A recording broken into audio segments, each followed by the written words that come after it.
Commander Zavala, we agree to the right. Your personal information can most likely be accessed online this very second with a simple Google search. In fact, there's an entire industry of data brokers who get this data from a variety of sources, and then they sell your personal information online.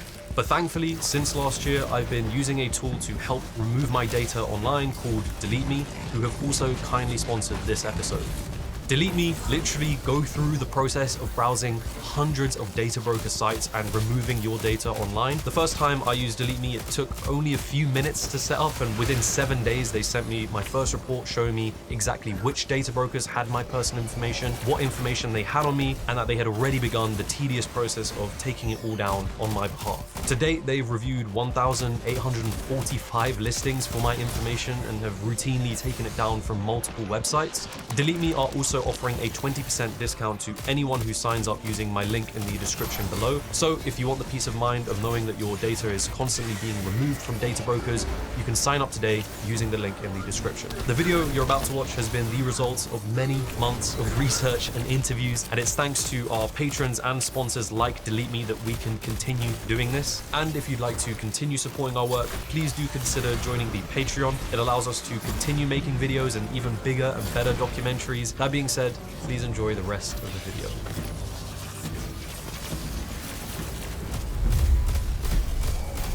Ryan Cohen. Ever since the mania of 2021, GameStop investors had been closely watching his actions. Whatever he did, he would have an army of people supporting his moves. So here's a question. What happens when someone like Ryan Cohen buys into a new company? I just had a feeling Bed Bath & Beyond was gonna pop. So I thought that Ryan Cohen was involved. I thought he was gonna, take this somewhere. Brandon was just one example of someone who trusted Ryan Cohen. To him and many others, they saw Cohen's actions as part of a grander, overarching plan. That was before it all went wrong. On March the 6th, 2022, whilst he's still a chairman for the board of GameStop, Ryan Cohen announces in a letter that he has purchased a 9.8% stake in a new company, Bed Bath & Beyond, a struggling, heavily shorted home goods retailer with falling revenues. Bed Bath & Beyond's shares were represented through its ticker symbol, BBBY. So whenever you hear BBBY, think Bed Bath & Beyond. In his letter, he offered several strategies for the company to try and turn itself around. He had done this exact same thing with GameStop 2 years prior. He was attempting to swoop in and save a dying company. As you can imagine, for those who are watching his actions closely, it caused quite a stir. Ryan Cohen had invested more into Bed Bath & Beyond than he had invested initially into GameStop. Hodgins invested much of his savings into GameStop. After learning about Cohen's investment in Bed Bath, he also decided to follow suit.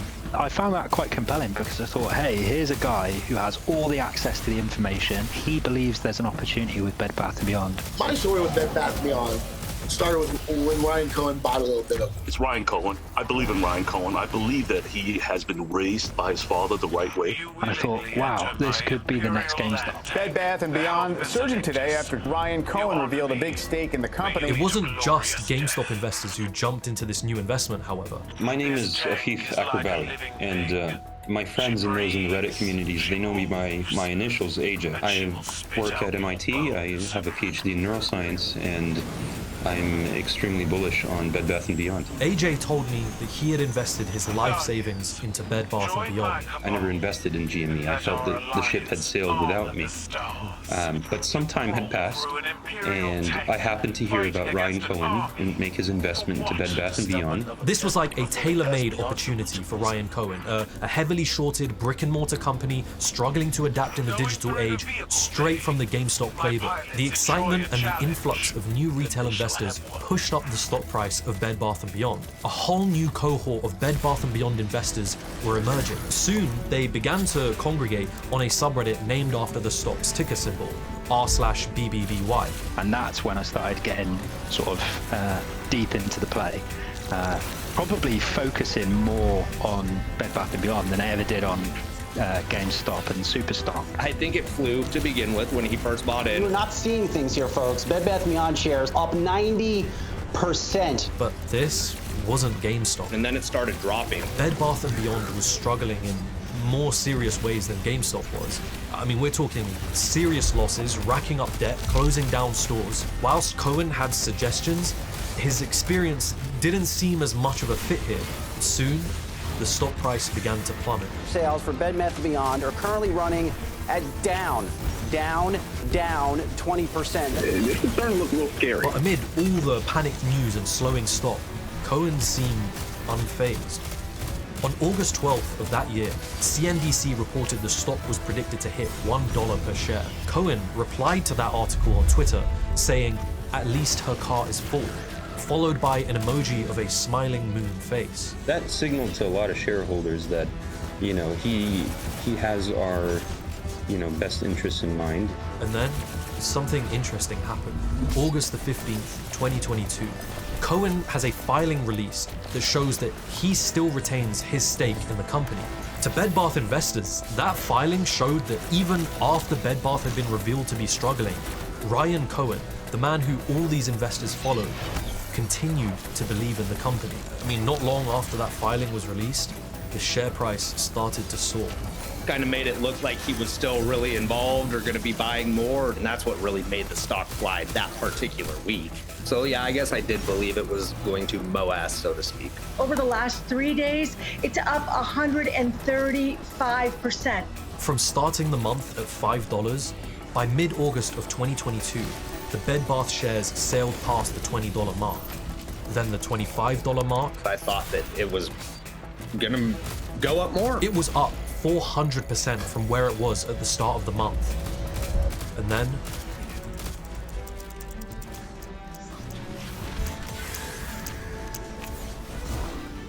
what happens when something challenges your beliefs about the world? Ryan Cohen of RC Ventures now has a stake of 0% in Bed Bath & Beyond, indicating that he did in fact sell. You can see shares down about 20%. Do you adapt? I mean, I saw what Ryan Cohen did, and I just think that he pump and dump Bed Bath & Beyond at this point. Or does the world?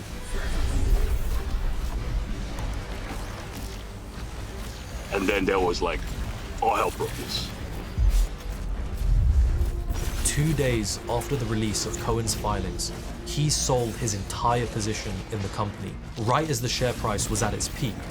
The biggest loser right now, Bed Bath & Beyond, down 41%. He made around $60 million, almost doubling what he put in. The news was devastating. It sent the share price into freefall.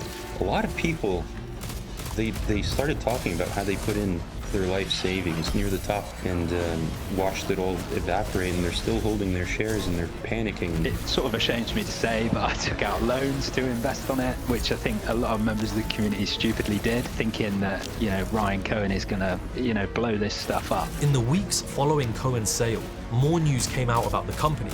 They had been struggling to pay suppliers, defaulting on their debts. So some started to theorize that Cohen knew the company was failing and used his filing and his tweets to deliberately pump a worthless stock and dump it for a profit. I think that he knows what he's doing. I think he uses people. I think that what he did with Bed Bath & Beyond was an absolute pump and dump. In the wake of Cohen's sale, some shareholders decided to file a lawsuit against him, alleging that he had deliberately misled shareholders in order to pump up the stock and dump it on them. Remember this tweet? He also happened to include a smiley face emoji, a moon emoji actually.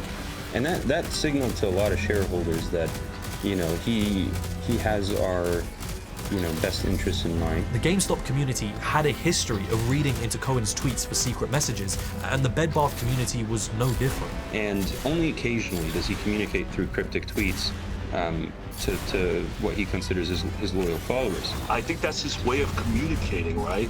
Without being, how do I say this? Mishandled by the MSM. The theory that he is communicating using tweets with emojis is, in my professional opinion, bonkers. In order for the tweet to be considered part of a pump and dump, It needed to be seen as something that could mislead the reasonable investor. And yet, I couldn't help but wonder, maybe what the courts consider a reasonable investor isn't who's most impacted by this. You know, he came up $70 million and all of us lost. Maybe there are thousands of retail investors for whom a moon emoji is an important piece of information. Ryan usually tweets things that we discover meaning for later on, right? And then the question becomes, does Cohen know that? Ryan Cohen, a man who, for whatever reason, many in this community viewed as a heroic figure. Now some viewed him as their betrayer. After a week, I was like, no, this has all been BS the entire time, and I sold it all. What I found the most fascinating, though, were not those who chose to leave the community in the wake of Cohen's exit, but those who chose to stay. What is, I guess, what's keeping people in? Because as far as I can see with Bed Bath, this is just a failing company. Well, he's still in. Is it to your understanding that Ryan Cohen is still somewhat involved in the company, or? Oh, absolutely. Absolutely. To me, it's not even conspiracy. We thought, okay, this is probably part of his strategy. There was a lot of denial where people believed that he could still be involved. I never wavered in my conviction. In fact, I bought more that day. And that was when I started to realize this isn't the end. This was just beginning. And my father said you were such fun. You would attack my What was tank the directly. Bed Bath & Beyond community's reaction to seeing Ryan Cohen sell? I felt bad for the apes for a split second. There were those people who initially were like, oh, we got screwed. You left us holding the bag. Of course, those people left almost immediately, which left those who wanted to continue with the narrative that they were going to get rich. They didn't want to believe in it, and they still don't believe in it. So they had to contend with that and come up with a narrative reason that he would have sold, but not sold. This is Hannah Reloaded, a streamer who explores cult-like communities, conspiracy theories, and in her own words, why people believe strange things that seem to not be true. And this is Simple Vice. My name is Simple Vice on Reddit, and I am a GME Meltdowner. Both are members of the GME Meltdown community, a group initially created to mock the GameStop investor community, but which has, in the wake of recent events, also shifted its focus to Bed Bath & Beyond.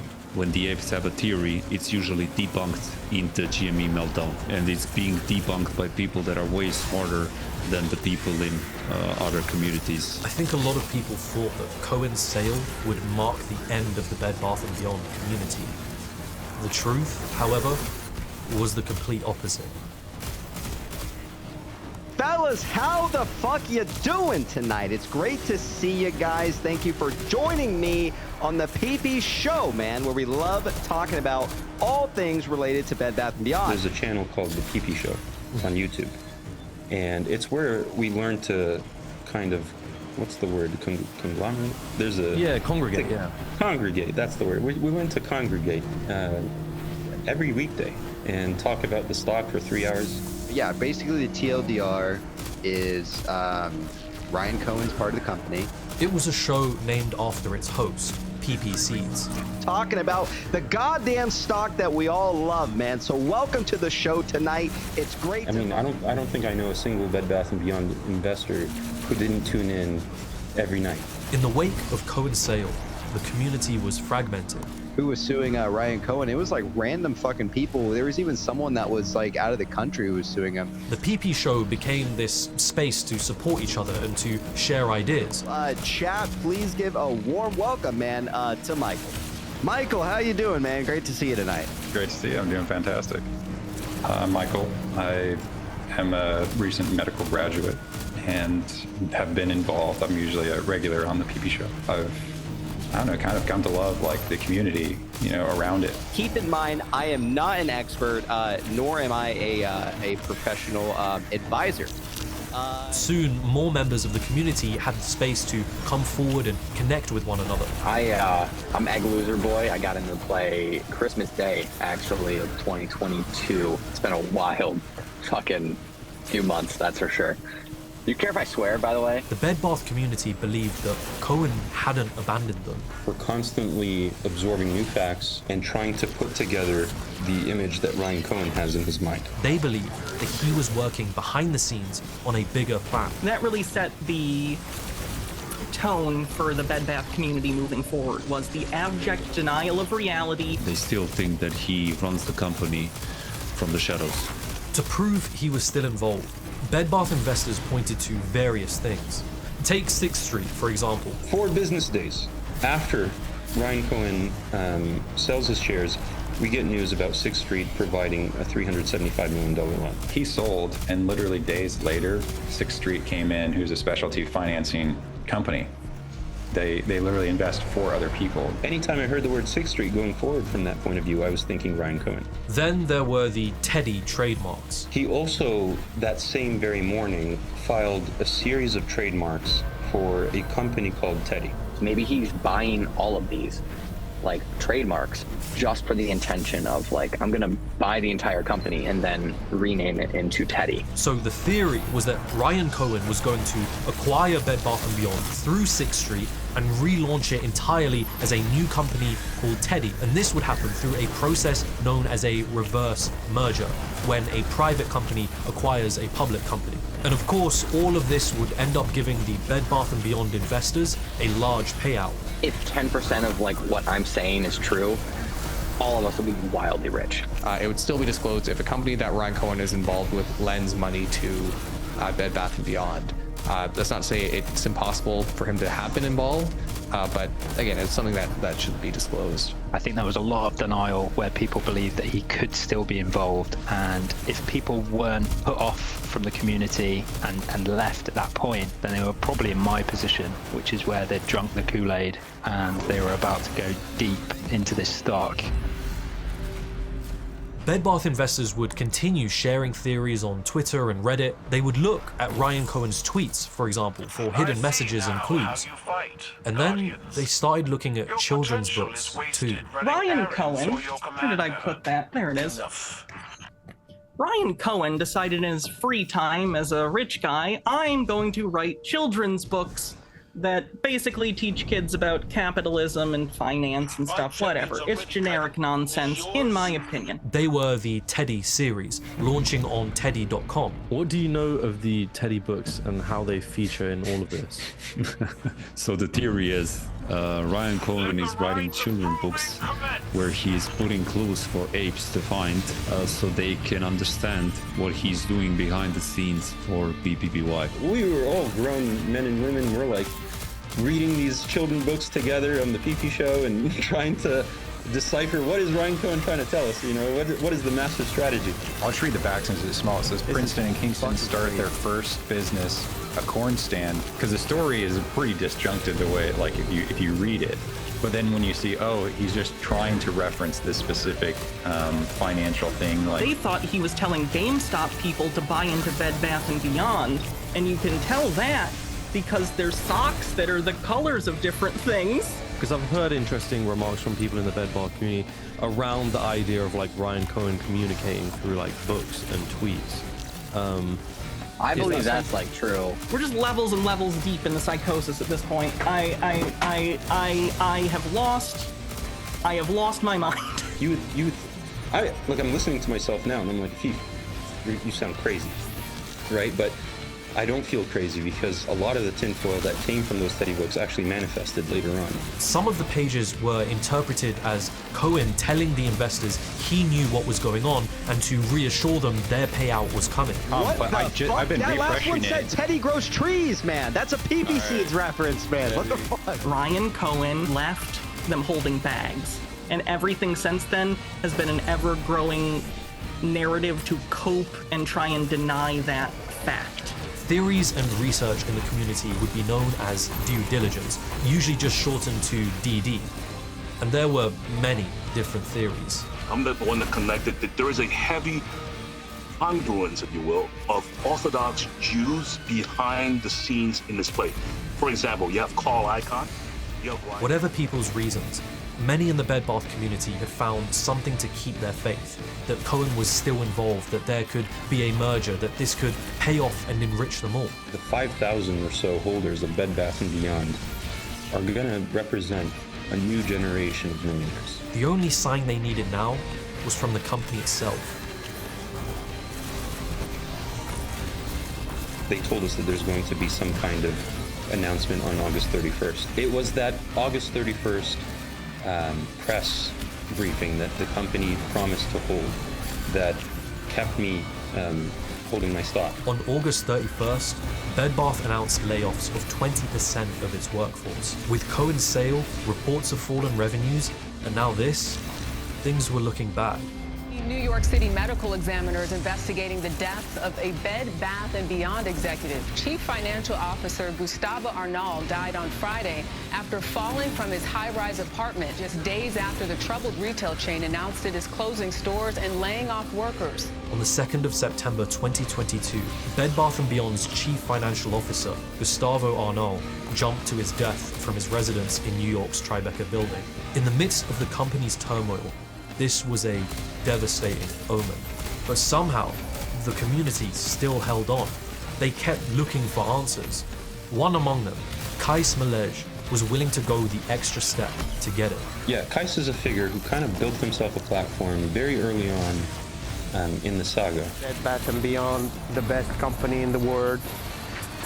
The best company in the world. And I think that his love for Ryan Cohen really brushed off on all of us. He's amazing. I mean, every tweet is an encyclopedia. Bed Bath & Beyond, the CFO committed suicide, and Kais Malej was convinced that he never died.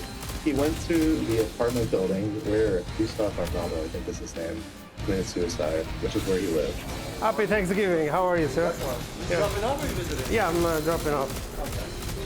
Okay. And goes up to the doorman and basically asks to see him. Gustavo Arnal. They don't live here anymore. Really? They moved? I heard this, they faked his death. Oh, that I don't know anything about that. Because I can't accept that they don't live here anymore. Is it true that they faked his death? Huh? Man, you gotta get off the internet, bro. Some left the community at this point, but just like before, others persisted. There's sort of a distillation effect. The overall level of delusion in the community increases because the less delusional people left. Does he work here? You work here? You like it? It's good, right? It's gonna be good, huge company. He was like the crazy uncle you have, where you have this guy who dares enough to piss on CNBC's street, go around yelling at reporters. P-P-P-P-Y, 3 P's and Y. Kais Malej, the person who is a motivated lunatic who trespasses, impersonates people, stalks CEOs from outside their windows. We do have King Kais calling us on the phone. Let's put him on the PP show and let's see what's going on tonight. Kaz, what's going on? Hey, PP, how are you? In November 2022, Kais used information online to pose as Ryan Cohen over the phone with hospital staff in an attempt to access the due date for his pregnant wife. My name is Ryan Cohen. So the first time we were excited to see our baby on a sonogram was on April 3rd, 2022. We are a bit confused when is the approximate due date. Okay, I can check to see when your wife would be due. What's her date of birth? I think that at certain times he can do some hurtful things to many of us in the community, but at the end of the day, I can see that he's a kind man. He has a vision, the same vision that Ryan Cohen, the same vision that we all have. Over the course of the next few months, Bed Bath began closing down stores. By the start of 2023, things were looking tough. Bed Bath & Beyond shares are plummeting as the company warns of deeper financial troubles ahead in a business up. We're trying to just stay afloat, right? We're getting screwed every day. We have to justify another 10% drop to my wife specifically. Bed Bath & Beyond is not going bankrupt.